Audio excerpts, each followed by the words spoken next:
ఎంసెట్ స్ట్రెస్సా? టెస్టానిక్.ai ని ట్రై చేయండి. Free mock test, custom test, AI insights మరియు పర్ఫార్మెన్స్ ట్రాకింగ్ కూడా. Register now.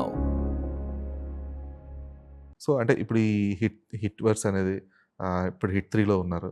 సో నెక్స్ట్ మళ్ళీ ఫ్యూచర్‌లో ఇది కంటిన్యూ అయ్యే అవకాశం ఉందా హిట్ వర్స్‌లో ఏమన్నా? తెలీదండి మరి ఇంకా హిట్ 4 రాయాలి. ఐడియా వైజ్ ఉందన్నారు. ఓకే. మరి హిట్ 4లోకి కాశ్మీర్ బ్యాక్‌డ్రాప్‌లో పోలీసోళ్ళు వస్తారు. అసలు వీడు ఎక్కడో పోలీసోడు, వీడికో బ్యాక్ ఓకే. స్టోరీ ఉందా లేదా ఇవేం నాకు తెలీదు ఇంకా. ఐ హుహుహు. నీడ్ టు ఆస్క్ శైలేష్ గారు. ఎందుకంటే మోస్ట్‌లీ అందరూ అలా క్యారీ ఫార్వర్డ్ అవుతా ఉంటారు కదా! హోప్‌ఫుల్లీ టచ్ వుడ్ అవుతానేమో అనిపిస్తుంది చూడాలి. Okay. So what are upcoming projects? Upcoming అయితే ఇప్పుడు వెబ్ సీరీస్ ఒకటి 3 రోజెస్ సెకండ్ సీజన్ ఒకటి కంప్లీట్ అయిపోయింది. డబ్బింగ్ కూడా ఓకే. అయిపోయింది. Okay. So mostly May month end గాని జూన్ ఫస్ట్ వీక్ గాని వస్తది. అది సో కూడా you are promotion. Playing the lead in the film? One of the in lead the series. Okay. So అది కాకుండా చైనా పీస్ అని ఇంకో ఫిల్మ్ ఉంది లీడ్ హీరోగా చేసింది. అది కూడా గెటింగ్ రెడీ పోస్ట్ ప్రొడక్షన్‌లో ఉంది. అది కూడా 1 or 2 monthsలో it will come out. Okay. అది కాకుండా అంతకుముందు చేసిన సైన్స్ ఫిక్షన్ ఒకటి ఉంది. ఇంకా టైటిల్ అది పెట్టలేదు. That will also come out. అది కాకుండా మాస్టర్ భరత్ నేను ఒక సినిమా చేస్తున్నాను. ఇద్దరు అన్నదమ్ముల కింద ఒకటి చేస్తున్నాం. ఈకలో ఒక 30 days షూట్ చేసాం.